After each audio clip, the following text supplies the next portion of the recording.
Yo, what is up, guys? I'm Josh, and this is hashtag Life Choices. I am Anath. This is the podcast where we aim to help you make the best life choices. I am David, here to welcome you to Table Talk Thursdays. Lastly, I am Lemuel, and this is our weekly segment where we talk anything and everything under the sun. Thought-provoking questions, life-changing stories, or even the most random of things. And today, we are at part 97 of our life skills series. Yeah. I'm kidding. Yeah. Part 5, I believe. Okay. And this is also episode 5 of Table Talk Thursdays, if I'm right. Yeah, Table Talk Thursdays. And you probably missed Anath, so welcome back, Anath. Hi. Yeah, so we had David's sisters sit in for Movie Mondays, but today we'll continue our series on life skills. A few weeks ago, we asked the question, what do you think is the most important life skill? And each of us, we had our own answers. We discussed the importance of personal finance, handling money well. That was Lemuel's most important life skill. We also discussed social skills or communication. That was David's. Mine was how to face failure. And now we're going to go to Anath. Anath, what to you is the most important life skill? The most important life skill to me is being a lifelong learner. And the reason I said this when the question was asked is many times in life, the things we love to do aren't often the things we learn to do in school. And since all of us go to school, it's important to learn to do things that are not taught to you in school. Right now, my hobbies are filmmaking and playing tennis, for example. And having a podcast. And speaking on a podcast. And so all of these things were skills I learned on my own or were taught to me outside of school. And so I believe that in my opinion, one of the most important life skills is actually being a lifelong learner, because there is so much to learn in life. And when we are able to know how to learn, we can improve ourselves in so many ways. We can adjust, we can adapt, and we can grow. And that is why I believe it is the most important life skill. Interesting to note that Anath said you don't pick this up in school. As I was listening to the recap of Josh, all of the skills you mentioned aren't actually taught In school, there's no we don't subject learn for this. this. Yeah, that's true. Or maybe some of finance, but you don't really learn it unless you live it out. Yeah, I mean, and practice it the outside. finance we Yeah. learn is really like how to manage money for like a company and like, accounting Yeah. and stuff. But then we don't learn like how to budget things, how to stop yourself from impulse spending. If you guys want to know more about those life skills, you could revisit our previous episodes on Table Talk Thursdays. But go on, Lamo. Oh yeah, so I was just saying that these are things you don't learn in school and things you develop. But then why did we put them as our most important life skills? And it kind of dawned on me that maybe our schools are teaching us theoretical things, but some of the most important things are actually applied. Practical. Practical. Yeah. Yes. Things you do every day. I like Inath's life skill because it encompasses all parts of life. Yeah, and Yeah. it reminds me of this quote, and it's usually attributed to Mark Twain. I don't know if you guys have heard this, but he says that I have never let my schooling interfere with my education. Or better rephrased, I never let my education interfere with my learning. And I think that's kind of what ends up happening to us. We focus so much on the education that schools give us, and sometimes that gets in the way of us learning things outside of what's required in academics. We become very smart academically, but then, like we noticed, the skills that we ended up marking as most important are not skills that we learn in school. They aren't academic skills. They're actually practical skills that you can apply in life. And that is something that really struck a chord with me, because when I discussed failure and basically how to respond to failure, I made the statement saying that schools teach us to succeed. How to do well gives you a blueprint of how to get a good job, how to get into a good company, how to get into a good college, but it doesn't really teach you how to fail. In the same way, it also doesn't teach you to learn. And I don't want to bash schools so much because I'm very grateful for the presence of schools. I've learned a lot, but just if you would notice, schools would basically grade you for how well you can memorize and basically throw up that information on a test paper. That is what school teaches us. But because of the pressure of grades, this is kind of the mindset that is ingrained in us. We want to just memorize so we can throw back the information. But how much of that time do we really spend learning rather than just memorizing and trying to get a good grade? And that's what happens to us. We don't end up learning new skills. We don't end up learning about what we're actually studying because we're more focused on getting good grades. And I don't think that's the best perspective. So I really like what Anath said. We need to be self-directed lifelong learners. We don't need an institution like a school to push us to learn. We need to direct ourselves to continue learning, whether there be school, school or not continue learning. And I want to throw one thought out there before like I pass it on to you guys. But basically, just think about the skills that you value the most. Oftentimes, they're self-taught skills because you wanted to know those skills. For example, video editing. That skill, I wanted to learn it. And so that is one of the skills I value the most because it's something I sought out by myself. I directed myself to learn that skill. And oftentimes, a lot of the skills that people value are things that they directed themselves, not something that was imposed on them by other people. I'm not saying that it's not possible that you can be good or you value something imposed to you by other people, but the skills that you really hold dear are things that you seek out rather than things that are given to you and forced for you to learn. Sadly, a lot of people would stop their learning process after they get out of college or after they get out of school. They would not invest in the time to actually learn new skills, which is a sad thing. I'm not saying everyone is like that, no, but there are a lot of people who have that kind of mindset. At the time of my grandfather, Microsoft Excel just came out. And so people were still adjusting and using it in their businesses. But my grandfather saw that you can actually color the cells there. So he made it into little boxes and he created a beautiful picture just by changing the colors one at a time. My grandfather is an example of a person who never stopped learning. He kept on learning new and new things as they come out. He connected it with the skills that he has already have. And that's just a beautiful thing to have. That's why I decided for myself to become a lifelong learner as well. And I think everyone should make that conscious decision that you will not stop with your education just because you got out of school, that you will make the effort to keep on learning, to keep on improving. There is this Japanese concept called Kaizen. Wow. Here we are again with the Japanese And terms. these Japanese terms, we started with Ikigai, and then we had Hansei, and now we have Kaizen. Kaizen. These Japanese, pretty is- cool people. I know, right? We should go to Japan someday. Sure, hopefully, if sure. maybe Somebody our want to sponsor us? This Why podcast not? is sponsored by Japan. No. Hopefully. Hopefully, maybe one day. Who Maybe, knows, right? maybe. Yeah. We can talk about Japan's history, very, very deep history. We can learn a lot of things, Yeah. like the stuff we've been talking about. So Kaizen, what is Kaizen? Kaizen is Japanese for continuous improvement. So manufacturing companies do this. They will evaluate what are the things we are doing well, standardize it, and think about things.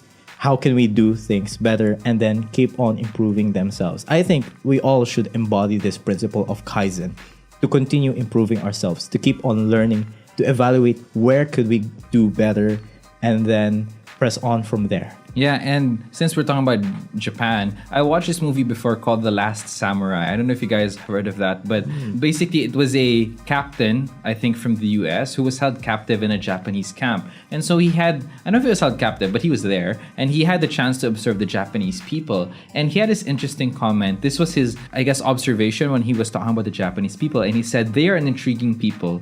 From the moment they wake, they devote themselves to the perfection of whatever they pursue. I have never seen such discipline. And I think that is something that we need to imitate from the Japanese. Like what David said, Kaizen, constant improvement. Like the illustration that Captain Algren in that movie said, they devote themselves to the perfection of whatever they pursue. And if you're chasing perfection, you won't settle for anything less. You won't say, okay, I've learned enough, this is good. No, because perfection will never be attained. So there's always a constant chase towards perfection. And that's also what we should be doing. We know it as humans, we're not going to be perfect. We're constantly going to learn. But it's that direction that matters. I said this before, but it's not the position, but rather the destination. So it's not that you're imperfect now, that's what you're going to focus on, but you know that your destination, or rather your direction where you're headed, is perfection. And that is what we need to remind ourselves, to motivate ourselves to continue learning through life. Okay, so I'm going to throw this question out there. Since we've been talking about the Japan? Since we've been talking about the importance of being a lifelong or self-directed learner, the question I want to throw out is, how do we do that? Oh, Yeah. that's a very good question. Let me raise something, because I have a 9 to 5 job. And at the end of the day, considering the traffic where we are, I'm just so drained and I don't have that much time and energy to devote to learning new things on my own. And as much as I'd like to take on a class or read a few books, there's just so little of it left for me that, I don't know, my motivation is sapped. And I thought of it this way, like, how can I be a lifelong learner if really, my life is so full, my time is occupied, and I have the suggestion, and it's a perspective, a change in perspective. And it goes along the lines of life is a teacher as well. So whatever you're doing, you can still, whatever situation you're in, you can still extrapolate principles that life is teaching you, no matter where you are, whether you're a student, a farmer, professor, or an astronaut, I'd say. An example of this is David from the Bible, if you know King David. So at the time he was about to be king, there was another king in power called King Saul. And I'm sure King Saul, with all his, resources, was nurturing a successor with the best books in the library, with the best scholars to teach him and instruct him on politics and the like. But David, at this time, he was anointed to be the next king. He was a farmer. He was tending to his father's sheep.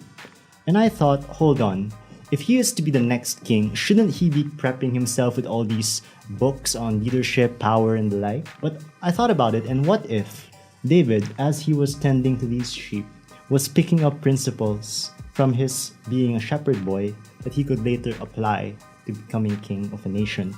For instance, patience, tolerance, and how to manage property. And so that's what I'd throw out to those people who have so little time to dedicate to maybe learning a new skill. Try to open your eyes, have a perspective of extrapolating or getting principles wherever you are, what you're doing. You'll find that as you interact with people, they have something to teach you and something you can pick up. Yeah, Lemo's advice is to open your eyes. My advice is to open your ears. So Lemo was talking about how when he's in the car and it's a long day at work, there's not really much to do. How do you learn? Like you'll be stressed, you'll be tired from a long day of work. What can you do? And this is something that I actually picked up from Lemuel. And maybe you guys could try listening to an audiobook or like we're having right now, a podcast. So in your free time, you might not think you have the time and resource to do all those things. But I realized myself, like if I'm walking from my home to work, that is something that I can do. I could just listen to music, but instead of listening to music this time, I could listen to an audiobook. That way I can continue to learn. In your spare time, when you're not really doing anything, instead of scrolling through Facebook, why not read a book, listen to a book? I really struggle reading for a long time. Like I love reading, but then my attention span just goes elsewhere. Like one word there kind of makes my mind go on a tangent and I think of super random things. But then when I'm listening, I'm more focused. I guess an auditory learning that way. So that is one suggestion I could give, a very practical one. Open your ears. I mean, I know they're always open, but then listen instead of just hearing things so that maybe through your experiences, you could extract more things. Our next advice is to open our mouths. It could be, but then, so I suggest things like, podcasts like this. Yeah, or mentors. Or mentors you could listen to. You could go on Audible for YouTube. audiobook. YouTube. On YouTube, that was my pastime before. I would just search, to say, for example, a model that I would think is a good model. Let's say, for example, entrepreneurship. I would search Jack Ma inspirational speech. And then I would just listen. Harvard commencement talks. There's a lot of pretty good ones. TED Talks. And I would just search and listen to these things. And these will be things that will fuel me to continually learn and learn. So it's not just, things that practical skills like we're talking about, but also, a perspective like Lambo said. And you can gain these perspectives through audiobooks, through speeches, any which way. And it's actually very efficient because you don't need to have a dedicated time to watch. You could do this while driving your car. You could do this while walking to work. And you'll still continue to learn. Honestly, I would just listen to this podcast. Oh, yeah. You could learn a lot of things. Josh mentioned something about mentors. So if you want to learn more about what we have to say about mentors, you can go back to our Movie Monday podcast on Spider-Man Into the Spider-Verse. Yeah, see, you could just listen to the podcast. There's so much to learn. Okay, and really quick before we end. So we've had open your eyes, open your ears, and I'm going to say open your mind. I've mentioned this before, but in order to be a lifelong learner, you need to have something you want to learn. And one way of doing this is having an open mind towards new experiences and all sorts of things. Because by having an open mind, you will be willing to try something different. And initially, your mind will say that, no, you don't like it, but you'll end up trying it and really enjoying it. So open your mind, be ready to try something new, because this might be your next hobby, your next skill, or your next career altogether. Yeah, and I actually want to go on that series of opening something, and I would actually say open your mouth. Why do I say that? Because the last thing that I want to impart to the audience today is that we need to learn to ask the right questions. Oh, yeah, that is duh. one of the best ways that we can learn, by asking the right questions. Because sometimes we go through life just taking everything as is. We're not skeptics, we're not analyzing, we're not thinking about what more we can learn. But if we constantly go on this behavior of asking questions, we can learn even more than what is displayed to us on the surface. So that is our last piece of advice. Open your mouth. Wow. Maybe not skeptic. How about curious? Curious, Yeah. yes. Okay, that's a better word. Yeah. Be curious. Because skeptics kinda have very negative, negative right? connotation. But yeah, be curious. Like, don't take things at face value. Exercise your ability to continue learning by asking questions. So, very, very, very rich discussion today for Table Talk Thursday. So before we end this podcast, I just want to recap the things that we talked about. And this discussion was really started by David raising up another Japanese term, which is Kaizen. And Kaizen is basically, in the most simplest translation, continuous improvement. Just constantly improve. And that should be our mindset towards being a lifelong learner. When we want to constantly improve, we will want to learn the skills that it takes to constantly improve.